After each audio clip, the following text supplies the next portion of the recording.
Hello বন্ধুরা, আপনারা সবাই কেমন আছেন? আশা করি খুব ভালো আছেন।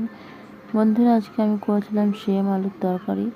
যারা সেম আলু খায় না তারাও খাবে, এভাবে একবার সেম আলুর তরকারি করে খাবেন, খেতে খুব দারুণ টেস্ট হয়। প্রথমে আমি সেম আর বেগুনটা কেটে নিয়েছি। আমি বড় সেম নিয়েছিলাম আর কিছু সেমের আমি বীজগুলো ছাড়িয়ে নিয়েছি। সেই সেমগুলো খাওয়ার মতন ছিল না, তার জন্য বীজগুলো বের করে নিয়েছি। প্রথমে আমি বেগুনগুলো আর সেমগুলো ভেজে তুলে নেব লবণ হলুদ দিয়ে। আর বন্ধুরা, একবার এভাবে শিম আলু করে খাবেন বড়ি দিয়ে। যারা যারা শিম আলু পছন্দ করে না তারাও খাবে, খেতে খুব দারুণ টেস্ট হয়। আপনারা অবশ্যই আপনার বাড়িতে করে খাওয়াবেন সবাইকে, সবাই দেখবেন খুব পছন্দ করবে। আর এর মধ্যে অল্প হলুদ আর অল্প লবণ দিয়ে দিলাম, দিয়ে ভালো করে ভেজে তুলে নেব হালকা করে, বেশি লাল করে ভাজবো না। বন্ধুরা, এটা ভাজা হয়ে গেছে, এবার আমি বেগুনটা তুলে নিলাম। এবার শিমটাও আমি ভেজে নেব। শিমের বীজটা ভাজবো না, শুধু শিমটা আমি ভেজে নেব। যে বীজটা ছাড়িয়ে রেখেছিলাম ওটা আমি মশলার সঙ্গে কষে নেব।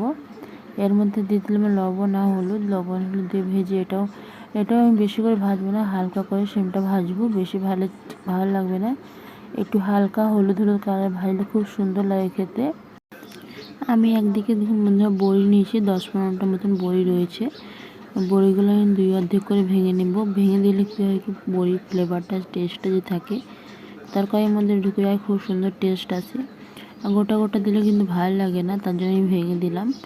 আর একদিকে আমার শিমটা ভাজা হয়ে গেছে, শিমটা ভেজে তুলে নিয়েছি। আর যে তেলটা রয়েছে কড়াইতে, সেই তেলে আমি দিয়ে দেবো বড়িগুলো হালকা করে লাল করে ভেজে নেব।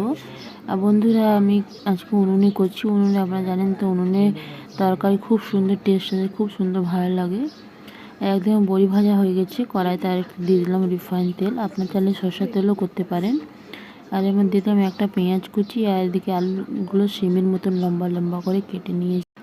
এবার আমি আলু আর পেঁয়াজ একসঙ্গে ভেজে নেব। একসঙ্গে ভেজে নিলে কি হয় কি, আলু আর পেঁয়াজ একসঙ্গে লাল হয়ে যায়, পেঁয়াজটা পুড়ে না, খুব সুন্দর করে ভাজা হয়ে যায়। এর মধ্যে আমি দিয়ে দেবো অল্প লবণ আর অল্প হলুদ। আমি লবণ আর হলুদটা পরিমাণের মতনই দিব, আপনারা এরকম করে দিবেন, পরিমাণের মতনই দিবেন।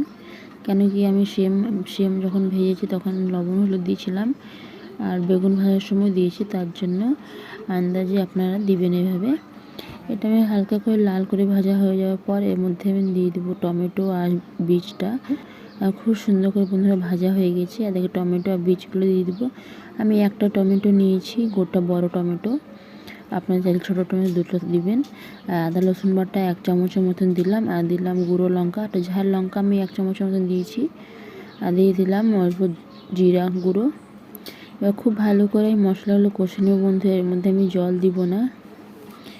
এভাবে খুব সুন্দর করে মশলাটা কষে নেব।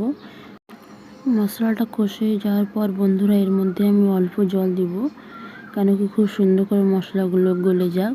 খুব সুন্দর করে হালকা করে ভাজা হয়ে গেছে। এবার এর মধ্যে আমি 1 কাপের মতন জল দিয়েছি, বেশি জল দিইনি। খুব ভালো করে নাড়াচাড়া করে মশলাটা আমি কষে নেব, খুব সুন্দর করে টমেটো আলু সব গলে যাবে। আর খুব সুন্দর লাগে বন্ধুরা, আপনারা অবশ্যই এরকম করে খাবেন, খেতে খুব দারুণ লাগে। আর আমার ভিডিওটা আপনাদের কেমন লেগেছে, লাইক কমেন্ট শেয়ার সাবস্ক্রাইব অবশ্যই করবেন। আর বন্ধুদের সঙ্গে অবশ্যই শেয়ার করবেন। একদিকে আলুটা খুব সুন্দর করে সেদ্ধ হয়ে গেছে, এবার ভেজে রাখা সেম আর বেগুনগুলো দিয়ে দেবো এর মধ্যে, দিয়ে খুব সুন্দর করে কষে নেব। জলটা যখন পড়ে যাবে তখন দিবেন বন্ধুরা, নাহলে আগে দিলে বেগুনগুলো সব একসঙ্গে ঘাটামাটার মতন গলে যাবে, ভালো লাগবে না খেতে। তার জন্য দেখুন আমি পরে দিয়েছি, জলটা যখন পুড়ে গেছে তখন দিয়েছি।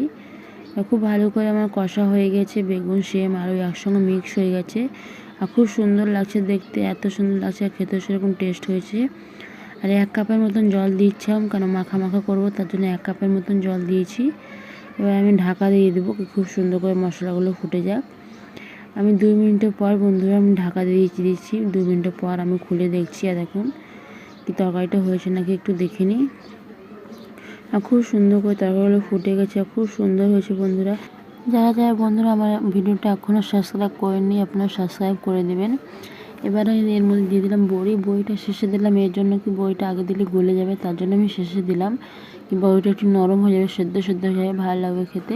এবার দিলাম 3টে কাঁচা লঙ্কা কুচি, আর দিয়ে দিলাম ধনেপাতা কুচি। এবার দিয়ে নাড়াচাড়া করে আমি তরকারিটা নামিয়ে দেবো। আমার তরকারিটা হয়ে গেছে বন্ধুরা, খুব সুন্দর হয়ে গেছে। আপনারা গরম ভাতের সঙ্গে খাবেন তো 1 থালা ভাত খেয়ে নেবেন, এত সুন্দর লাগছে খেতে। আপনারা একবার খাবেন তো বারবার খেতে ইচ্ছে করবে, আপনারা অবশ্যই ট্রাই করবেন। বন্ধুরা, আমার ভিডিওটা আপনাদের কেমন লাগলো অবশ্যই কমেন্ট করে জানাবেন। আপনারা মিষ্টি মিষ্টি কমেন্ট করেন, তো কমেন্টটা পড়তে আমার খুব ভালো লাগে। আপনারা অবশ্যই কমেন্ট করবেন আর বন্ধুদের সঙ্গে অবশ্যই শেয়ার করবেন আর সাবস্ক্রাইব করতে একদম ভুলবেন না। যারা সাবস্ক্রাইব করেনি তারা একবার অবশ্যই সাবস্ক্রাইব করে দিবেন।